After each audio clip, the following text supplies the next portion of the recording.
Warning, warning. This is a global ice out. Global ice out. Testing the right speaker. Right. Testing the left speaker. Left. Sound successfully recovered. Swan Commander. Connected. And now, the countdown has begun. And now, are you ready for a journey that goes beyond the norms? The Federal Prospects Hockey League just celebrated its 15th anniversary.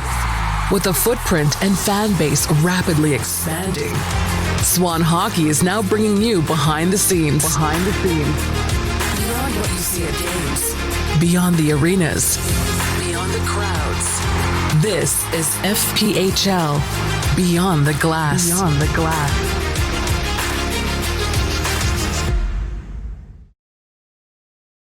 What's going on, everyone? Welcome back to another episode of FPHL Beyond the Glass. I'm your host, Eric Swan, Swan Commander on social media. We got an awesome episode this week for you guys. We are going to start with FPHL Director of Player Safety, Dave Jackson. Dave is going to go over discipline from this weekend. We're going to get into a couple of rules, one that I didn't even learn about until a few years ago. I think there's a lot of people that don't know about it. Let us know what you think. And then we're going to catch up with Indiana Sentinels brand new head coach and interim general manager, Everett Thompson. We're going to dig into Indiana. Great to see the things going on there. We got Battle Royale this weekend between the Binghamton Black Bears and the Athens Rock Lobsters in Binghamton. Let us know in the comments how you think that one's going to go, or how you think that weekend's going to go. And let's get into this.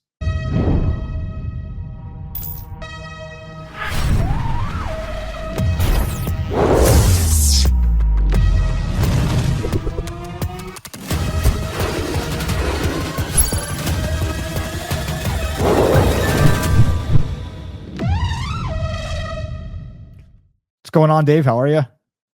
Hey, just glad to be seeing another great weekend in the Fed. I really wasn't all that busy, which is good for me. The boys behaved themselves this weekend for the most part, and we had some great hockey games. Yeah, well, that's good. They're learning. We touched on it last week. They're learning. Which is good. I almost texted you the other day, and I'm like, you know what? I better not, just in case you were working. I was watching the Penguins game, and 10 minutes later, there you are on TV doing a review. So I'm like, oh, good thing I didn't text them. Well, I tell you what, none of my buddies give me that courtesy. Whenever there's a call that they don't like, my phone blows up during the broadcast. So I'm usually pretty busy during intermissions, responding to all my buddies about explaining rules or just what I thought about certain calls. Well, maybe next time I'll shoot you a thumbs up. Sounds good. But all right, so suspension. Let's get into it. Yeah, like I said, really quiet weekend on that front. We do have one or two that have not been announced yet. Will be announced later today. Still going through some discussions and some video, but the only one we've announced is we had an aggressor. We had a player jump a player, took offense to his player being tripped, jumped him in a scrum, delivered a bunch of punches. The other player didn't want to fight, so that's an aggressor penalty. That means you get 5 for fighting, plus a game misconduct, and it's automatic 1-game suspension. Fortunately for him, he was not a repeat offender. We go 12 months on repeat offenders, so his record's been clean for 12 months, so he gets 1 game. Otherwise, we just keep adding games for every offense for aggressor. But he got a 1-game suspension. But the opposing goaltender didn't like the fact that he was jumping one of their players, so he wandered out of his crease, and he did drop his catching mitt. That was his punching hand, and started throwing punches. So where he got himself in trouble was that, like, a goaltender can't leave his crease during a fight. That's an automatic minor penalty. He instigated the fight, or you could say he was third man in. Take your choice. Instigator's 2 minutes. Third man in's a game misconduct. But he was either, if not both of those. Then he threw the punches, but he had his blocker on, and you can't fight with your blocker on. It's a judgment call, but it looked to me that in the fight, even though that wasn't his punching hand. You know how you grab on a player's sweater? If you've ever been in a hockey fight, you grab on with your free hand and you try and give little rabbit punches while you're holding the guy's shoulder, basically, and you're in there. Yeah. Well, he managed to give 3 or 4 good little rabbit punches with the blocker and scraping a guy along the guy's face. So that's a match penalty. You cannot be, you're at a huge advantage with that big biscuit on your hand, made of pretty hard plastic, and you just can't do it. It's unfair, it's unsafe, and you pay the price for doing it. So it's a 2-game match penalty. We want to get that out of the game, and goaltenders allowed to fight, but you've got to drop your gloves. You can't just drop one of them. You got to drop them both. Yeah, and especially that blocker. Yeah. I wouldn't want to be fighting a guy with a blocker in his hand. I mean, that'll break your nose pretty easy. Yeah, no, it'd be like Captain America punching you with his shield. Totally. Yeah. Yeah, not good. So, but yeah, well, listen, it's great that this is, like we said, the boys are starting to get it. Don't piss off Dave, as you said in the last episode. And yeah, no, it's awesome. So you want to let's dive into some rules. Yeah. So one of the new rules we got this year, as our viewers are hopefully aware, we've switched to basically following the NHL rulebook and the NHL standards. We touched on that last week, the standards for hooking, holding, slashing on the hands.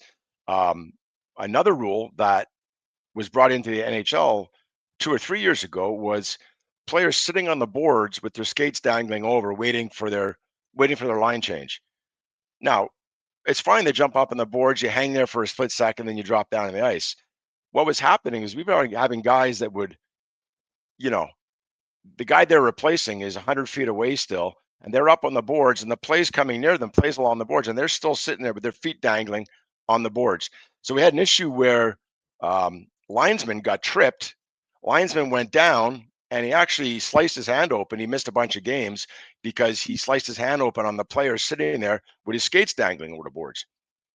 So we brought a rule, or the NHL brought a rule in a few years ago, that it's a bench minor penalty for sitting there and doing that. The way it works is hopefully the linesman during the play will witness this type of action. They'll tell the player, hey, get your feet back over the boards. You can't do that. If the player complies, then it's play on. If the player defies the referee, then at the first whistle, the linesman goes over and tells the referee, hey, I warned them they are not allowed sitting there with their skates dangling over. They defied me. They didn't take my warning. So what happens then is the referee goes over to the coach and he issues a formal warning. He says, hey, so there's a lot of fail safes here. It's not like when a team gets a penalty for that, they have no business complaining, saying, it's a cheap call, we weren't warned, because there's a lot of mechanisms going through here. Yeah, it's like he'll come over. Type of deal. Yeah, he'll issue a formal warning to the coach. Listen, linesman told me that you guys are not complying. Here's your warning. If we see it again, it's going to be a penalty. And we had 2 of them this weekend. That's on the team. That's on the players not taking ownership. They get warned. They defy the warning. They get a bench minor. So for fans that are confused or wondering why their team's getting picked on, no, it's team owns those calls. Those aren't overreactionary calls. Those are calls that are built up. You get a lot of leeway. And if you continue to do it, that's on you, and it's just dumb. Yeah, and so the key factor here is the skates being on the playing surface side of the boards. If the player's kind of sitting on the boards, but the skates are on his bench side, that's okay? That would be fine. Yeah. Okay. That would be fine. I mean, if the play's right there, the linesman might say to him, hey, when the play comes and it's banging right there, you might want to just get down off the board. But it's not a safety issue. Right. The safety issue is the skates hanging over the boards in play. Yeah, and it's also probably a safety issue to some extent for the player himself, right? Because like when you think about it, if your skates are on your own side of the boards, if you get bumped, you're going to land on your feet. If your skates are on the other side of the boards and you get bumped, I mean, you're landing on your back, your neck, your head. Yep. Yeah, for sure. And your first reaction if the play comes towards you, like you said, is you're going to try and avoid the play. So what are you going to do? You're going to twist, you're going to move your feet. And like you said, if you get hit hard, you're landing on your back. So, let's not do it. Keep your Yeah. skates inside the bench until it's time to jump over the boards. Yeah. Simple. Should be. Simple, but nothing simple. Like I told you a few minutes ago, if players didn't cheat, we wouldn't need rules. Yeah. No, absolutely. Absolutely. So there's one that I want to ask you about because we saw it in the NHL not too long ago.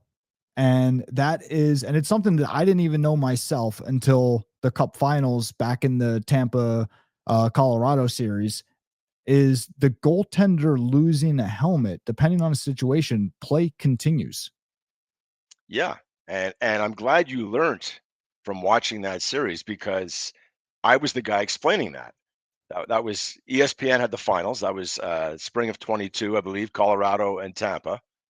And there was a scramble in the crease, scramble for a loose puck. Vasilevsky, I believe, was the goaltender. His mask comes off, and the Avalanche. It was the other way. It was Colorado, or maybe it happened twice, but I know what happened to Colorado. It was like Was early the on in the Colorado game. goaltender? I'm sorry. I was under the impression it was the other way around, but I mean, Yeah. I'm It getting may old. it may have happened twice. I mean, My memory's fading. no, listen, we could both be right. It may have happened It twice. might have been. I did the whole series, but yes. So the rule is there for common sense. It's that a goalie's mask coming off when there's going to be an imminent legitimate goal should not negate a goal. Because as we all know, goaltenders on occasion, I don't want to offend your union because I know you were a goaltender, but I know on occasion goaltenders will do what they have to do to get a stoppage. And I would not put it past certain goaltenders to shake their mask off their head. But I would say in 99% of cases, it's legit. And the mask doesn't get knocked off. We talked about this earlier. Like you said, those masks are designed when they get hit hard with the puck, those buckles snap because the mask almost changes shape to help me out here for Yeah, the to absorb the impact. to absorb the impact. Exactly. That he changed shape, the buckles come off. So just because the goalie's mask is on his head, it's hard to control, right? It's slipping down. It's not in place. It's impairing your vision. So they will end up shaking the helmet off, which people complain, oh, he shook his helmet off, but I understand why he did it because he needed to get the referee's attention that he can't see. The buckles are gone. Having said that, when it's a bang bang play in the crease, when you're lying there, the mask pops off, and half a second later, the loose puck and they bang it in the net, that should be a legitimate goal. And it says right in the rule book that if there is an imminent scoring chance, play will be allowed to continue. The one the other night, I don't want to second guess the referee. That's certainly the maximum end of what's considered imminent scoring chance. For those who didn't see it, the puck, the goaltender's mask slid off as the puck went to the guy, sort of on the goal line, right? He had the puck. He goes to shoot, which, in my opinion, was a legitimate imminent scoring chance. But then instead of shooting, he shoot fakes, and then he passes the puck up to the guy probably 10 feet away, top of the slot, who then shoots the puck. And Stolarz makes a save. Hindsight's 2020. If I know that's going to happen, I'm probably killing the play when he chooses not to shoot, when he gives it up to the slot. That's maybe a bit too long. Player safety issue. We say, imminent scoring, but you don't want to say goaltender take one between the eyes. I mean, it could end somebody's life. So I think had he shot initially, that's legitimate play, and we have to allow those. If you choose to pass up the shot right away and make a pass, then I think we kill the play. That's just my opinion. Rulebook says imminent scoring chance, and as we know, so much in the rulebook is a gray area and it's judgment. Right, and it's same rule in the FPHL. Exactly. Yeah. So same rule. Is it? You think it's possible that the ref just because there was traffic around Stolarz at the time? You think it's possible that the ref just picked it up late too? I mean, I don't know. Maybe you could tell me in terms of what the refs, I don't know if scanning's the right term, like where they're scanning the ice, looking for stuff, like where the ref's attention is supposed to be at the time, what they're looking for and when they're looking for it. Is it possible that the ref just picked up the fact that his helmet was off a couple seconds late? That's certainly possible. I mean, people don't understand when you're down on that ice. I mean, I watched from a press box. I watched from home, from TV. it doesn't even come close to representing what it looks like when you're down there on the ice. You've got 10 giants standing all around you, and you're constantly, as a referee, constantly fighting for a sight line. So that shot comes, hits the goaltender, the rebound goes, the rebound goes somewhere else. If there's nobody standing in the blue paint other than the goaltender, you're not looking at the goaltender. You're looking at, you don't want to miss a cross check in front of the net. You don't want to miss the guy get tripped who gets the rebound. So it's a large possibility he didn't realize the goalie's mask was even off. Yeah. Yeah, no, that's right. That's what I figured. But yeah, no, interesting rule that I'll bet you, a lot of you guys at home probably never thought about it. I mean, I played this game my whole life, and I was a goalie, and I didn't know that rule until I saw it happen. This is a few years ago, a couple of years ago. Yeah. So it's yeah. No, I think just along the same vein, we had one Nashville, Minnesota last week where the same rule applies, even a scoring chance, but the net gets knocked off by the defensive team. So the Nashville goalie knocks the net off, and the attacking player slides the puck across. Guy sort of deflects one times off the side of the net, and he buries the rebound across the goal line with the net off. And everybody's up in arms saying, well, the team stopped playing. It should have been no goal. Well, that's on the team that stopped playing. Right. If the net had been on and the goaltender's mask had come off, the goaltender would have kept playing. Right. And we would have allowed that goal because it was a simple bang, bang off the net, tuck the rebound in. That would have been a good goal. But the fact it was the net off, the same rule applies, imminent scoring opportunity, but the goalie gave up on the play. He said, net's off. I'm not even going to try and slide across. And they put the puck in, and everybody's up in arms. Well, maybe put a bit of responsibility on the guy, the goaltender, basically quitting on the play, thinking it's over when it wasn't. And I support that call. What's that rule the coaches always say from when we're little? Play till the whistle. Exactly. Yeah. Exactly. So but that could be our parting message. Play till the whistle. Yep. Play to the whistle. Love it. So awesome. Yeah, Dave, sounds good. We'll see you in 2 weeks. See you in 2 weeks. So all right. Awesome. Have a great day, Dave. All right. You too, Eric. Take care. Thanks. Hey guys, our new merch drop is live now on SH360. Visit 360.swanhockey.com and you can access it now. Once an item is gone, it may never return. You can also check the time capsule for older items. All SH360 purchases have season pass points attached. Just make sure that you use the same email address on SH360 as you do for Swan Hockey Digital. For more information or help with season pass, join the Discord. What's going on, Everett? Thanks for being here. How's everything going? Oh, it's good, man. Just another kind of cold, snowy day actually here in Indiana. Just kind of the cold front hit us here, but other than that, it's going great. How are you? I'm doing good. We just got our first really cold day. It's probably like high 30s right now, which for me is really cold. I don't know, maybe for you or some other people listening, that's not cold, but for me, I'm pretty cold right now. Oh, I've been a snowbird the last few years. Trust me, this is absolutely pulling out the jacket today was criminal. Yeah. Now I got to go outside here in a little bit. I'm going to go get mine. But yeah, no, absolutely. So you're probably one of the busiest guys right now going in the FPHL. They've said there's journeyman defenseman. I'm picking up on the journeyman coach thing, so it's something new, I think. Yeah. Well, listen, I mean, let's dive into it. I mean, it's been a crazy story in Indiana so far. I mean, growing pains, I guess, to say the least. And it's been a crazy journey for you personally, I imagine, this year. You've been in a couple different spots this year. And I mean, now coming in and really, saving the day in Indiana. I mean, it looks like, you're doing a great job so far. The organization, I would say, is at its strongest point it's ever been. Let's start with the organization. What's that been like for you coming in? I guess if you want to give us the state of the organization, there's been a lot of different things circling and, rumors or whatnot, if you will, going around. I said it on the last couple of weeks of the show that, there was a lot of hysteria about an organization that was in the middle of having its best week yet. A couple of weeks ago, there, when you came in, there was a lot of stuff going around, and little did people know, you're in the middle of the week's best organization yet. So why don't you give us a state of the organization? Yeah, I think, obviously when you start, you want to have your best start. Clearly that didn't happen, unfortunately. So changes had to be made. The positive thing about the situation is, it definitely was a little bit, as a lot of things in this league do, get, they're blown out of proportion a bit sometimes. We like to make mountains out of hills, I think, sometimes. So realistically, there was a few things that had to be fixed and changed. Pretty standard stuff.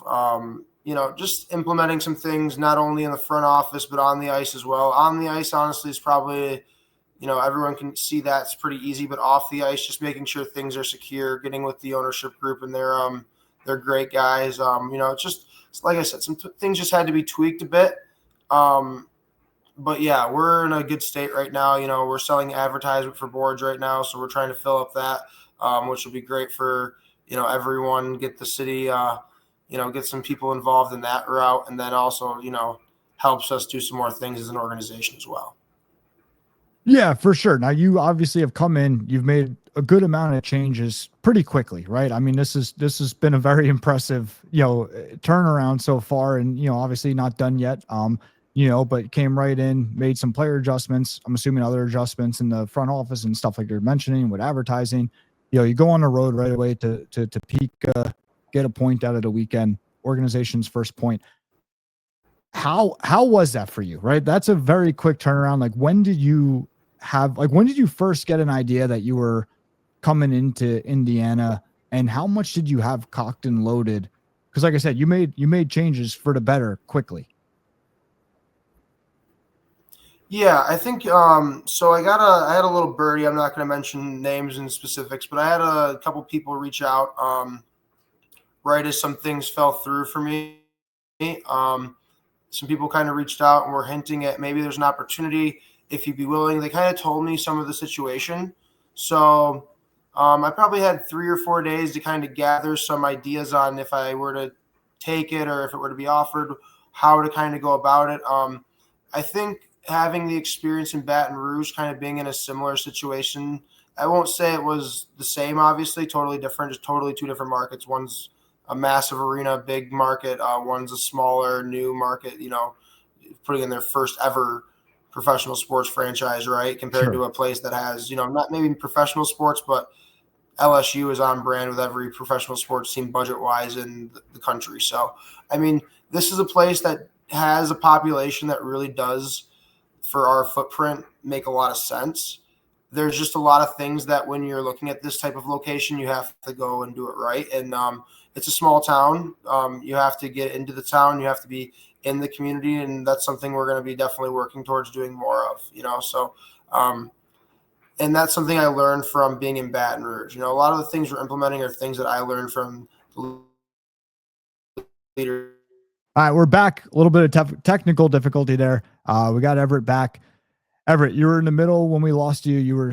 We were talking about, kind of how much of this you had cocked and loaded and what the experience was like, and, making a decision to come to Indiana and start to execute what you've already executed. We lost you right around when you were talking about, Baton Rouge and leadership. And I believe it was leadership that you said. Yep. No, so the things I learned from the leadership group there, other things I've learned from, places like Carolina and amongst other places I've played, you just try to take the best things you can find at those places and, you bring those right away. And then I think you find what we have as our strengths, and then, you obviously have to also go with what your weaknesses are, and you try to really pull on your strength as much as possible to hide your weaknesses. I think that's I think every organization has things they are, I'm not gonna say hiding, but like, some teams don't have the best busing, some teams maybe don't have the best housing, maybe they have a nice arena but they don't have the best locker room. It's everyone's got something that they've got to kind of grow from. So that's just You play to your figuring out what strengths. we're going to be good at. Yes, exactly. And once we we're still kind of, that's the nice part about this, is we get to kind of figure out that still. So Yeah, that's awesome. And as far as like player personnel, so a lot of the players that you brought in, or changes that you made to the player roster, how many of those, like a lot of those guys, did you have relationships with them prior? I mean, what was that scouting process like, or was it kind of, again, somewhat cocked and loaded? What was that process like in making, coming in and making the roster upgrades, or changes right away? yeah, so I think it's 50-50. I think some of the guys that you see brought in are guys that I have relationships with that I've been recruiting for a couple of years now, have had conversations with multiple times. Then other guys are maybe guys I've had my eye on, I've watched a little bit of tape on. I saw through someone reached out through the grapevine like, hey, he might be available. You look at the Instat right away, you find some clips of him, see, where he's played, those little things, maybe call a coach to make sure, I think right now, for one of the things I really look at is character. We really don't want to bring in guys that are going to be, unfortunately asking for a ton, right? Like, we've got what we have to offer. We're, everything in that sense is good, but it's like, some guys that want to play in a 9,000 seat arena every night. It's just like we can't provide that right now, and that's okay. There's places in the league for you to play. This just isn't one of them. So it's finding the guys that are looking for the right opportunity that fit the mold of what we're trying to build here. And I think that kind of goes onto the ice too. If you find the right guys with that character, you can really mold something on the ice together. Yeah, I agree 100%, right? It's the right candidate, and what that player is looking for and everything. And yeah, I agree 100%. And I'll tell you what, like when they announced you as coach, I know like for me and I think around the league and I think everyone's kind of like, nice pick, Indy. Like that makes sense, So it's nice to nice to see you come in and have the again, just pretty impressive, like the way things are, the ship is being turned around and everything. And let's talk a little bit about you personally now. So you started out the season in junior, correct? You were with the junior team, and then Correct. Yep. and then with Monroe, and now here.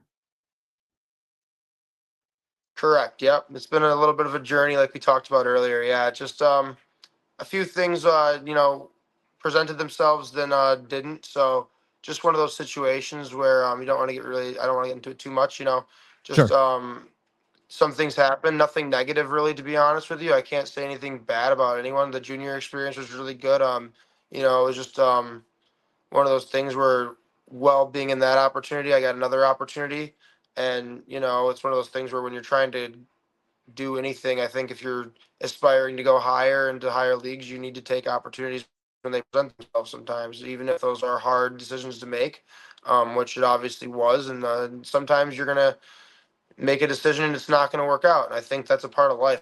We've all been there before. We've all made decisions that, we thought were going to be longer term or something like that, and it didn't work out. And it's the same thing in hockey. You're going to fall, you're going to get hit sometimes. You just got to get back up and figure it out. And I think that's just kind of, everything happens for a reason. So when that door closed, another opened right away, and I'm just kind of blessed in a sense that that's been happening for the last couple of years, because I know a lot of guys that unfortunately maybe don't have the right proper timing or something like that, and could be easily in my position as well. So it's just timing and a few things of luck. It happens.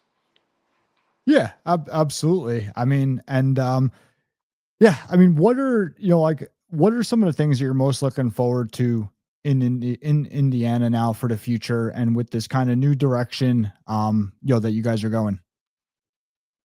Yeah, so being a new market, just getting ourselves out there more, getting into the small businesses, getting into the community, really trying to entrench ourselves in this community, finding out, what do the fans like about the team? What do they want us to be doing more of? Just more interaction, things like that. I know obviously we haven't had a home game yet with me here, so I think when we do get the opportunity, I think we're going to make it as much of a show as possible. We do have a small arena, but at the same time, being small and intimate can be really fun at this level. Like, we can make it as what we want, and I tell the guys that every day. This level is what you make it ultimately. I don't care if you're playing in a massive arena or in our situation. It's going to be what you make it, and it can be a ton of fun regardless, and both situations can work. Yeah, absolutely. Provides unique opportunity to do some, unique things. And obviously with, plans or hopes and everything to build, a bigger facility there. Is it going to be added on, or is it going to be a separate building? It's an addition, right? I've been told it's I believe it's going to be a separate building. I believe is what they're looking at right now. I think A there's a separate separate building. plot of Okay. land that I've heard. So, and I think it's similar. The idea is to be similar to a Blue Ridge. Um, you Okay. know, maybe the first year have the seating similar to theirs, then by year 2 or 3 get the stadium seating like they have. Because I think a lot of people, and I think that's a good model to kind of look at for this. We have the population here. Footprint wise, we're in a great spot. We're one of the few teams, if you look at expansion wise, it's actually in the interior of the perimeter. Whereas the league wise, we love to make that perimeter just somehow go wider and wider, right? So I think it's important for the league to find markets like this that are inside per se. It just makes travel for everyone easier, right? You got to have these types of markets, and I think if hockey can make it here, we can truly show that this league and our product can go anywhere, south, north, and Midwest. And I think that's important to prove. I think it's something that, you know, with some of the successes in the league what we have had, I think it's important to always come back to your roots. And I think we always had a strong showing in the Midwest there for a long time. And I'm not saying that it's dying, but I think that it's something that we can kind of reinvigorate here, especially with markets like this. Yeah, and don't want to forget. And yeah, now for, like you said, you guys haven't had a home game yet. So what can fans expect from you in terms of what kind of team do you look to build? Do you have a certain type of team that you look to build, or is it more reading off of what players are there, or a combination of both? What can the fans expect from you bringing your touch, your style, your coaching to this organization? Well, I think one thing that a team that I like to coach prides itself on effort. I think we're always going to play with effort. I think you'll see some structure things that'll be implemented, but at the same time, at the end of the day, routes and whatnot are thrown out the door in a one-on-one battle, and that's what hockey is. You have to win your one-on-ones, and I think as we progress throughout the season, guys will see that even the guys that are here right now that maybe have been here, they're going to see that they're going to develop a little bit more. They're going to get better, and I think it's a skill you can truly develop. I think they're going to see that some of the guys here maybe just needed to be get some more film work in, get a little structure added to their game, and those two things added with a little bit of extra, we're definitely going to be in the gym a lot more here. That's something that I don't think was necessarily being implemented before. So just things like that, but at the end of the day, it's the effort that they're going to see. They're going to be able to see guys that show up here that can give them a full 60. Because at the end of the day, we're playing for the city here, we're playing for the fans. So, if they come to the rink, they want to see guys that are, can do that for them. And I think that's a two-way street. Yeah, absolutely. And anything that you want to close with, anything you want to say to the fans, to the rest of, to anybody really. I think in every situation in this league, like I said earlier, everyone's got their pros and cons. And I think, the best teams in this league, they're really good at making their pro list longer, and they're really good at hiding any potential cons they have. We're the new kid on the block, and I think just because of how we started doesn't entail how we're going to end. I think something special is going to be built here. I think the guys are going to come together here. And we're going to make this a lot of fun to play here. We're going to make this a place that, especially towards the end of the year, you're going to see, I think guys are going to want to come jump on this ship here because they know it's going to be a place that's going to lead them to more opportunities. And that's what the end of the day that this league should be for. It's for guys that want to be here and then maybe go to the next levels as well. So that's what we're going to try to provide. We're in a great spot for that. There's a lot of teams in this area here, both in the East Coast League and in the SPHL, that are within just a few hours. So I think, once we get a couple W's under our belt here, guys get in a little bit better shape here, and our structure can truly be implemented, I think people are going to see something that's really special here. Yeah, no, that's awesome. So Everett, thanks a lot for coming on. Happy to have you on, and hopefully we'll catch up again soon. Definitely. No, we'll definitely talk again soon, Eric. Thanks again. Hey everyone. Don't forget to join the Swan Hockey Discord server. Joining is free and gains you access to our podcast chats, giveaways, season pass discussion and help, junior hockey camps and showcase discussion, NHL on Xbox and PlayStation discussion, and more. Join today for free at swanhockey.com. And there you have it. Another week of the FPHL 2025-2026 season in the books. Another episode of the FPHL Beyond the Glass podcast in your electronic device. Don't forget to join Discord. Want to hear from you guys. And don't forget, if you're participating in our free rewards program, Season Pass, you can get points for streaming these episodes. To learn more, visit swanhockey.io. Hit up the Discord for support if you need support. And until next time, I will see you guys soon. Thank you for being the best part of this episode of FPHL Beyond the Glass by Swan Hockey. We will see you soon.